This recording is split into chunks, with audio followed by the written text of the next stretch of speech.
ராஜயோகம் டிவி நேயர்கள் அனைவருக்கும் வணக்கம். நம்ம ராஜயோகம் டிவியில் தினம் தினம் ஒரு ஆன்மீக தகவலை தெரிஞ்சுட்டு வரோம். அந்த வகையில் இன்னைக்கு ஆன்மீக தகவலை எடுத்து சொல்றதுக்காக ராஜயோகம் புகழ் ராஜயோகம் டாக்டர் கே ராம் சார் அவர்களை வெல்கம் பண்ணிடலாம். வணக்கம் சார். வணக்கம் சார். ஆவணி மாதம் கும்பராசிக்காரர்களுக்கு எப்படி சார் இருக்கு? ஆவணி மாதத்தை பொறுத்தளவுக்கு கும்ப ராசிக்கு குதூகலமான மாதமாக அமையப்போகுது. இது நாள் வரையில் இருக்கக்கூடிய கொடுமைகளுக்கெல்லாம் மிகப்பெரிய விளக்கங்கள் கிடைக்கக்கூடிய, கொடுமைகளுக்கு மேலான பெருமைகள் அமையக்கூடிய மாதமாக இந்த மாதம் அமையப்போகுது. உங்களுடைய ராசிக்கு 7ஆம் இடம் என்று சொல்லக்கூடிய, சப்தமஸ்தானம் என்று சொல்லக்கூடிய, கலஸ்தரஸ்தானம் என்று சொல்லக்கூடிய, கல்யாணஸ்தானம் என்று சொல்லக்கூடிய 7ஆம் இடத்த அதிபதி சூரிய பகவான் அதே 7ஆம் இடத்துல ஆட்சி பலம் பெற்றிருக்கிறது. அற்புதமான சிறப்பு. 7ஆம் இடத்துல ஒரு கிரகம் இருந்ததுனாலே ஏதாவது ஒரு வகையில் நன்மை அப்படிங்கிறது உண்மையான விஷயம். ஆனால் அதே 7ஆம் இடத்துல நவ கிரகங்களிலேயே முதல் கிரகமாக விளங்கக்கூடிய சூரிய பகவான் இருக்கிறது மிகப்பெரிய அம்சம். அதில் சூரிய பகவான் ஆட்சி பலம் பெற்றிருக்கிறதுனால அடுத்தவங்களுக்கு முன்னாடி அப்படிங்கிறத விட இது நாள் வரையில் உங்களை கெடுத்தவங்களுக்கு முன்னாடி மிகப்பெரிய பெருமை சந்திக்கக்கூடிய, அடுத்தடுத்து முன்னேறக்கூடிய பாக்கியங்களை கொடுக்கக்கூடிய மாதமாக ஆவணி மாதம் அமையப்போகுது. பொதுவாகவே ஆவணி மாதத்திற்கு சிம்ம மாதம் அப்படிங்கிற அமைப்பு இருந்துகிட்டு இருக்குது. சிம்மம் அப்படின்னாலே சிம்மாசனம் போட்டு உட்கார வைக்கும். அந்த மாதிரியான சிம்மாசன அமைப்பு அல்லது அதிகாரமான ஒரு அமைப்புகளை கொடுக்கக்கூடிய அளவில் இந்த 7ஆம் இடத்தில் சூரிய பகவான் உங்களுக்கு மிகப்பெரிய யதார்த்தமாக அமைஞ்சிருக்கார் அப்படிங்கிறது உண்மை. இது எல்லாவற்றுக்கும் மேலாக உங்களுடைய ராசிக்கு 2ஆம் இடத்துல சனி பகவான் 7.5 சனியாக இருந்தால் கூட 2ஆம் இடத்து அதிபதி குரு பகவான் அதாவது 6ஆம் இடத்துல கடக ராசியில் உச்சபலம் பெற்றிருக்கிறது. அற்புதத்திலும் அற்புதமான சிறப்பு. அதாவது தனகாரகன் குரு பகவான் உங்களுடைய ராசிக்கு 6ஆம் இடத்துல, அதுவும் புதன் பகவானோடு சேர்ந்து உச்சபலம் பெற்றிருக்கிறதுனால தன பண வருமானங்கள் தங்கு தடையில்லாமல் கிடைக்கும்.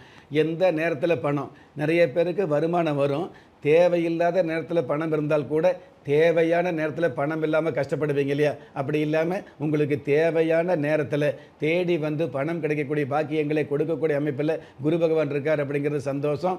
7.5 சனி அப்படிங்கிறது முடிவு வரக்கூடிய காலமாக இருந்துக்கிட்டு இருந்தால் கூட அந்த சனி பகவானை குரு பகவான் பார்க்கறதுனால பொதுவாகவே குரு பார்க்க கோடி நன்மை அப்படிங்கிற சாஸ்திர பழமொழிக்கு ஏற்ப கடந்த காலங்களில் எவ்வளவு கஷ்டம் இருந்தாலும் எவ்வளவு நஷ்டம் இருந்தாலும் அதையெல்லாம் ஈடுகட்டி மிகப்பெரிய அதிர்ஷ்டங்களை சந்திக்கக்கூடிய வாய்ப்புகளை ஆங்காங்கே தெரிவிக்கக்கூடிய மாதமாக ஆவணி மாதம் அமையும். ஜென்ம ராசிக்கு அதாவது பூர்வ புண்ணிய புத்தரஸ்தானம் என்று சொல்லக்கூடிய 5ஆம் இடத்துல, அதாவது பஞ்சமஸ்தானத்தில் செவ்வாய் பகவான் இருக்கிறதுனால இந்த பூமி சம்மந்தப்பட்ட விஷயங்களில் தேவையில்லாத வெள்ளங்கம் இருக்கும். அதில் குறிப்பாக பூர்வீக சொத்து இருந்துன்னு வைங்களே, பெரும்பாலான குடும்பத்தில் பூர்வீக சொத்துக்கள் மூலமாக தேவையில்லாத வம்பு வழக்கு சொத்து இருந்து கூட பித்து பிடிச்ச மாதிரி அலையக்கூடிய சூழல் இருக்கு இல்லையா? அப்படி இல்லாமல் அந்த பூர்வீக சொத்தில் இருக்கக்கூடிய வில்லங்கங்கள் விலகக்கூடிய அளவுக்கு உங்களுக்கு பூர்வீக சொத்தில் ஒற்றுமை அல்லது சமாதானம் அல்லது சங்கடம் இல்லாத சந்தோஷம் ஏற்படக்கூடிய மாதமாக இந்த மாதம் அமைய போகுது அப்படிங்கிறது உண்மை. சில பேர் நினைக்கலாம், எனக்கு பூர்வீக சொத்தே இல்லை, எனக்கு என்ன பண்ணுறதுங்கிற கேள்வி இருக்கலாம். ஒரு கால் உங்களுக்கு பூர்வீக சொத்து இல்லாமல் இருந்தது அப்படின்னா இந்த ஆவணி மாதத்தில் புதிய சொத்து வாங்கக்கூடிய அளவுக்கு பெரிய பெரிய நன்மைகள், பெரிய பெரிய வரவுகள் கொடுக்கக்கூடிய மாதமாக இந்த மாதம் அமையுங்கிறது உண்மையாக இருந்துகிட்டு இருக்குது. ஜென்ம ராசிக்கு 8ஆம் இடத்துல சுக்கிரன் இருக்கிறதுனால பொதுவாகவே பெண்கள் சம்மந்தப்பட்ட விஷயங்களில் ஆண்கள் கொஞ்சம் கவனமாக இருக்கணும். அதே மாதிரி ஆண்கள் சம்மந்தப்பட்ட விஷயங்களில் பெண்கள் கவனமாகவும் சில நேரங்களில் மௌனமாகவும் இருக்கணுங்கிற விஷயத்தை புரிந்து கொள்ளக்கூடிய மாதமாக இந்த மாதம் அமையப்போகுது. பொதுவாகவே ஜென்ம ராசிக்கு 2ஆம் இடத்து அதிபதி அல்லது ஜென்ம ராசிக்கு 5ஆம் இடத்து அதிபதி எல்லாம் 6ஆம் இடத்துல இருந்துன்னு வைங்களே, உள்நாட்டில் வருமானம் வருது அப்படிங்கிறத விட வெளிநாடு சம்மந்தப்பட்ட உத்தியோகம், வெளிநாடு சம்மந்தப்பட்ட வகையில் வருமானம் கிடைக்கக்கூடிய வாய்ப்புகள் இருந்துகிட்டு இருக்கும். இன்னும் சில பேருக்கு இந்த 6ஆம் இடத்துல 2 கிரகங்கள் அப்படிங்கிறத விட இந்த 2 கிரகங்களுமே சுப கிரகங்களாக இருக்கிறதுனால திரண்ட சம்பத்துக்கள் சேரக்கூடிய மாதமாக இந்த ஆவணி மாதம் அமையும். ஒரு சில பேர் கடந்த காலங்களில் வெளிநாடு போயிருக்கலாம், ஆனால் வெளிநாடு போய் கூட விரக்தியாக இருந்திருப்பீங்க. என்ன, நானும் வெளிநாடு போனேன்னு சொல்லிக்கலாமே தவிர்த்து நல்லபடியான வருமானம் இல்லாமல் இருந்திருக்கும். ஆனால் இந்த மாதத்தில் பார்த்தீங்கன்னா வெளிநாடு சம்பந்தப்பட்ட பயணங்கள் மூலமாக வருமானங்கள், வெகுமானங்கள், உங்களுக்கான வெகுமதி கிடைக்கக்கூடிய ஒரு நல்ல நல்ல வாய்ப்புகளை கொடுக்கக்கூடிய மாதமாக இந்த மாதம் வந்துகிட்டு இருக்கும். மாத ஆரம்பத்தில் உங்களுடைய ராசிக்கு 9ஆம் இடத்துல சந்திர பகவான் இருக்கிறதுனால குடும்பத்தில் பெண்களுடைய ஆலோசனையால் குடும்ப கௌரவம் அதிகரிக்கும்.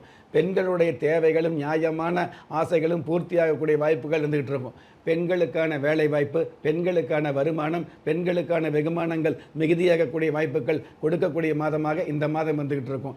ஊர் விட்டு ஊர், அதாவது ஒரு நாளைக்கு இந்த ஊர், இன்னொரு நாளைக்கு இன்னொரு ஊர்னு வியாபாரம் இருக்கும் இல்லையா? குறிப்பிட்டு சொல்லணும் அப்படின்னா சந்தைக்கடை வியாபாரம் இருக்கும். திங்கட்கிழமை இந்த கிராமத்தில் சந்தை, செவ்வாய்க்கிழமை அந்த கிராமத்தில் சந்தை, புதன்கிழமை இன்னொரு கிராமத்தில் சந்தைன்னு இருக்கும் இல்லையா? அந்த மாதிரி ஊர் விட்டு ஊர் சந்தைக்கடையில் சொந்த வியாபாரம் பண்ணுறவங்களுக்கு நல்ல பேர் கிடைக்கக்கூடிய மாதமாகவும் இந்த மாதம் அமையப்போகுது அப்படிங்கிறது உண்மை. 10ஆம் இடத்து அதிபதி செவ்வாய் பகவான் 5ஆம் இடத்துல இருக்கிறதுனால பொதுவாகவே பண வரவுகளுக்கு பஞ்சம் இருக்காது அப்படிங்கிறது உண்மை. அதே மாதிரி பல்வேறு விதமான பாக்கியங்கள் கிடைக்கும் அப்படிங்கிறது உண்மை. நீண்ட கால கடன் தொழிலிருந்து விடுபடக்கூடிய பாக்கியங்கள் கொடுக்கும் அப்படிங்கிறது உண்மை.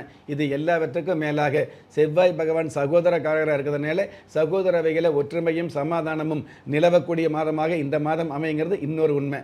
இது எல்லாவற்றுக்கும் மேலாக நான் முன்னாடியே சொன்ன மாதிரி குரு பகவான் கடக ராசியில் உச்சம் அப்படிங்கிறத விட வெறுமனே உச்சம் அப்படிங்கிறத விட உங்களுடைய ராசிக்கு, அதாவது உபஜய லாபஸ்தானாதிபதியாகிய குரு பகவான் 6ஆம் இடத்துல கடக ராசியில் உச்ச பலம் பெற்றிருக்கிறதுனால வெளிநாட்டு பயணம் அப்படிங்கிறது வெகுமதியோடு அமையும். பொதுவாகவே வெளிநாட்டு பயணங்களில் இது நாள் வரையில் இருக்கக்கூடிய தடை தாமதங்கள் அடியோடு விலகும். சார், கும்பராசிக்காரங்களுக்கு தொடர்ந்து பார்த்தோம் அப்படின்னா வேலையின்மை, அவச்சொல், பழிச்சொல், துரோகம், இது எல்லாமே கும்பராசி தொடர்ந்து பார்த்துட்டு வராங்க. இது எதனால் நடக்குது? நம்ம குலதெய்வ விருட்சம் அவங்களுக்கு எந்த மாதிரியான உதவிகள் புரியும் சார்? பொதுவாகவே நாம் நல்லவங்களாக இருந்தால் கூட அடுத்தவங்க நல்லவங்களாக ஏற்றுக்கிறது இல்லை அப்படிங்கிறது உண்மையாக இருந்துகிட்ருக்கோம். அதுவும் கும்பராசியை பொறுத்தளவுக்கு வெளியிலிருந்து வம்பு வருது அப்படிங்கிறத விட வீட்டுக்குள்ளேயே பார்த்திங்கன்னா இணக்கமான சூழல் இல்லாத சூழல் அதிகமாக இருந்துகிட்ருக்கு அப்படிங்கிறத உண்மை. ஆனால் அதுவெல்லாம் இந்த ஆவணி மாதத்தில் அடியோடு விலகக்கூடிய சூழல் இருந்துகிட்ருக்கும். இன்னும் ஒரு சில பேருக்கு ஜாதக ரீதியாகவே கிரக கோச்சார